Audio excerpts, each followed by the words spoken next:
나왔던 정탐꾼 사건을 계속해서 이어서 보겠습니다. 어제 우리가 마지막에 이 이스라엘 공동체를 무너뜨린 것이 과연 무엇이었을까라고 생각했었을 때 정탐꾼이 얘기했던 안악자손과 같은 거인들, 그리고 이 가나안에 있는 견고한 성읍들, 또한 이 여러 가지의 또 전투해야 될 앞으로의 어려움들 이런 것이 아니라 실제적으로는 말이었다. 말. 그것을 함께 보았습니다. 그 말을 성경에서는 악평이라고 번역을 해 놓았지만 정확한 번역은 수군거림, 귓속말 이런 뜻이죠. 그래서 큰 거인이 우리를 무너뜨리는 게 아니라 작은 귓속말이 우리 공동체를 무너뜨리는 것이다. 어제 우리가 그것을 이제 보았습니다. 자, 그리고 오늘은요, 그렇게 점점 균열이 가고 무너져가는 이스라엘 백성들의 모습을 보게 되는데, 이스라엘 백성들 이 열정탐꾼의 이야기를 듣고 이제 마음이 동요되기 시작을 하고요. 전형적으로 나타나는 이제 하나님과 또한 리더들을 향한 또 이 원망과 불평과 거역의 모습이 이제 드러나게 됩니다. 우리 함께 1절의 말씀을 같이 한번 읽어보도록 하겠습니다. 1절입니다. 시작. 온 중이 소리를 높여 부르짖으며 백성이 밤새도록 통곡하였더라. 통곡했습니다. 이 통곡을 하나님 앞에 부르짖는 통곡, 자기의 죄를 회개하는 통곡, 또한 하나님 안에서 새롭게 되기를 소망하는 통곡이었으면 얼마나 좋겠지만 원망의 통곡을 합니다. 원망의 통곡. 성경에서 자기의 자신의 옷을 찢으며 하나님 앞에 회개하는 건 참 극히 드문데 자기의 옷을 찢고 통곡하고 울면서 이렇게 밤새도록 원망하고 불평하는 일은 너무 많습니다. 그 소리는 어떤 뜻일까요? 우리의 본능이 그렇죠. 본성은 쉽게 절망적이고 쉽게 패배적입니다. 그렇게 생겨 먹었어요. 그래서 우리가 마음을 제대로 지키지 않으면 순식간에 무너질 수 있는 게 우리의 마음 구석이기 때문에 바로 그것을 이스라엘 백성이 지금 경험하고 있는 거고요. 이 삶 속에서 그것이 그대로 나타나게 되는 거지요. 왜 우리는 이러한 본성을 가지고 있을까 한번 묵상을 해본다면 제 생각에 그런 것이 아닌가 싶습니다. 죄라는 것을 생각을 해보면 이 죄는 불평과 원망이라고 할 수 있죠. 왜냐하면은 최초의 죄라는 것이 아담으로부터 시작이 되지 않습니까? 근데 아담 혹은 하와가 선악과를 하나님이 먹지 말라고 한 것을 먹고 또한 범죄한 이유를 살펴본다면 그 속에는 무엇이 있습니까? 하나님에 대한 불신, 그리고 좀 더 나가서 하나님에 대한 불평, 그리고 좀 더 나가서 하나님에 대한 원망이라는 것이 있죠. 이거 먹으면 사실은 하나님과 똑같이 되는 걸 나한테 숨겼어? 불신하고 불평하죠.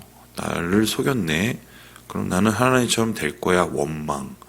그러니까 불평과 원망이 결론적으로 우리의 죄와 깊이 관련된 것이기 때문에 죄는 인생들이 결코 피할 수 없는 우리의 본능이잖아요. 그러니까 그러한 본능 속에서 이스라엘 백성들이 지금 하나씩 무너지고 있다. 이렇게 볼 수 있겠네요. 자, 그런데 그러면 그들은 어떠한 원망을 하고 어떠한 통곡을 하고 있을까? 이스라엘 백성들이 수군거림에 무너져서 하는 이 원망의 이 모습, 그리고 그 원망 끝에 내오는 대안이랄까요? 그 대안이 상당히 참 가슴이 아프다. 우리 함께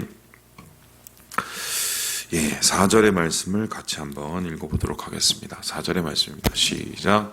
이에 서로 말하되 한 지휘관을 세우고 애굽으로 돌아가자 하매. 이게 이스라엘 백성들이 내놓은 대안입니다. 2절을 보니까요. 야, 니네 때문에 다 죽게 됐어. 차라리 애굽 땅에서 죽으면 좋을 거를 광야에서 죽게 됐구나. 가면은 뭐 안악자손도 있고 뭐 또 말해서 성읍도 강하고 거기 뭐 무기도 되게 강하다는데 원정까지 와서 우리를 죽게 하네. 이렇게 얘기를 합니다. 나는 죽기는 싫어. 그럼 두 번째 3절에 보니까요. 우리 처자가 잡히리니 어머는 죽거나 종이 되거나 노예가 되는 건데 야, 여기까지 와서 내가 노예가 돼? 나는 싫어. 이렇게 얘기를 합니다. 그러면서 내린 결론이 뭡니까? 나는 죽기 싫어. 나는 가나안 가서 노예되기 싫어. 그래서 뭐냐면 차라리 나 옛날처럼 애굽 가서 노예할래. 이렇게 얘기합니다. 여러분 뭐가 다르죠? 뭐가 다르죠? 그냥 조금 더 익숙한 노예입니다. 그죠? 익숙한 노예 환경이죠. 그리고 그나마 그 노예 환경조차도 애굽에 가면은 최악의 것을 경험하고 온 사람들이에요.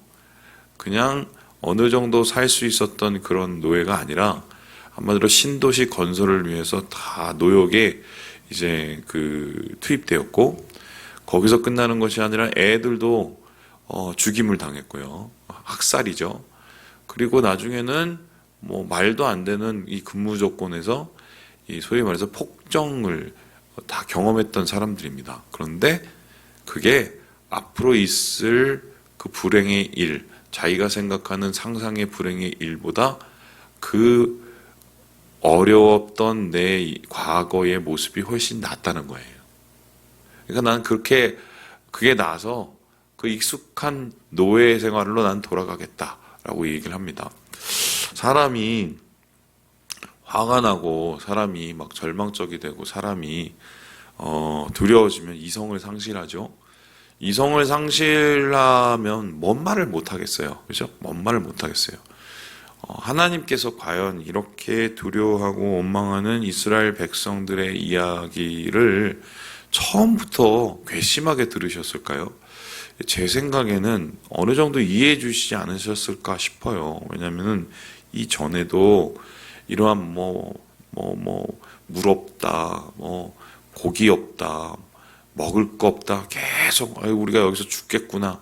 몇 번을 하나님 앞에 원망을 하고 나중에 이제 모세에게 하나님께서 말씀하시기를 야, 저 인간들이 말이야 10번을 넘게 내 말에 거역을 했어 라고 할 정도로 수많은 이야기들을 했어요. 그런데 하나님께서 특별히 이러한 이스라엘의 의도와 이러한 이스라엘의 악평을 더욱 괘씸히 여긴 이유가 바로 우리가 읽었던 4절 때문인데 그러한 불평과 원망이 매우 구체화되었기 때문입니다. 보세요. 한 지휘관을 세우고 모세는 안 된다는 거예요.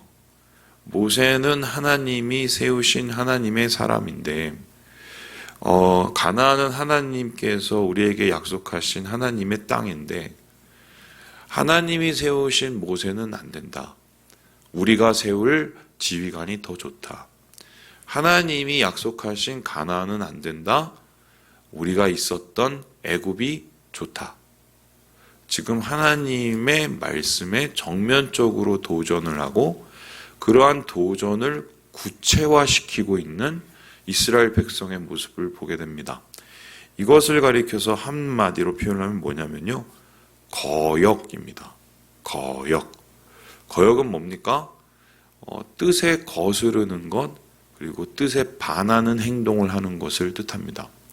사람이 생각으로 말로서 얼마나 많은 죄를 짓겠지만 그것보다 하나님께서 더 엄중하게 여기시는 것이 무엇이냐면 자기의 말을 구체화시켜서 하나님의 뜻에 정명적으로 도전하는 이 거역의 행위를 주님께서는 결코 놔둘 수가 없게 되는 거죠. 이러한 모습이 어느 정도의 모습이었냐? 5절을 이렇게 얘기하는데요. 모세와 아론이 온 회중 앞에서 엎드린지라라고 얘기합니다. 이 회중이 뭐 그렇게 대단한 족속들이라 모세와 아론이 거기에 엎드려서 회중에 대한 복종을 의미하는 것이 아니죠. 이거는 뭐 더 이상 통제불능의 상황이 되었기 때문에 아무것도 할 수 없는 이 무력한 지도자의 모습을 보여주는 아주 극적인 행위입니다. 그래서 이 부분은 내가 할 수 없기에 하나님 앞에 이제 올려드리는 상황까지 이르게 되지요. 이러한 극단적인 상황, 아마 이스라엘 백성 중에는 손에 돌을 든 자도 분명히 있었을 것이고요. 이미 그 돌을 모세를 향해서 내리치려고 했던 자들도 분명히 있었을 것입니다. 그런 구체화된 죄의 모습, 죄의 본능이 죄의 실련으로 나타나는 이 모습 속에서 여기에 중요한 이 두 사람이 등장을 합니다. 이 사람이 누굽니까? 바로 여호수아와 갈렙인데요. 예, 우리 함께 우리 여호수아 갈렙의 이야기를 같이 한번 읽어보도록 하겠습니다. 우리 9절의 말씀 같이 한번 읽어보죠. 9절입니다. 시작. 다만 여호와를 거역하지는 말라. 또 그 땅 백성을 두려워하지 말라. 그들은 우리의 먹이라. 그들의 보호자는 그들에게서 떠났고 여호와는 우리와 함께 하시느니라. 그들을 두려워하지 말라 하나. 똑같이 12명의 정탐꾼이 가서 똑같이 안악자손도 보고 성읍도 보고 거기에 있는 무기들도 다 보고 왔는데 10명의 정탐꾼이 얘기했던 것이 매우 현실적이고 정확한 보고이긴 했으나 지금 그 2명 갈렙과 여호수아는 같은 것을 보고도 전혀 다른 대안과 평가를 내놓습니다. 10명은 안 된다고 얘기를 했고 10명은 가면 다 죽는다고 얘기를 했는데 2명은 아니라고 얘기합니다. 가면 그 땅 차지한다고 얘기합니다. 가서 우리가 그들을 이길 수 있다고 얘기합니다. 그리고 그들은 이미 끝난 것이나 상관없다고 이야기를 합니다. 어떻게 똑같은 것을 봤는데 전혀 다른 이야기를 하고 있죠? 여기에서 우리는 중요한 것을 한 가지 발견하게 되는데요. 12정탐꾼 중 10정탐꾼은 못 보았지만 이 2명의 여호수아와 갈렙은 보았던 것이 하나가 있어요. 그것은 뭡니까? 하나님입니다. 현실을 있는 그대로 바라보는 것이 틀린 것은 아닙니다.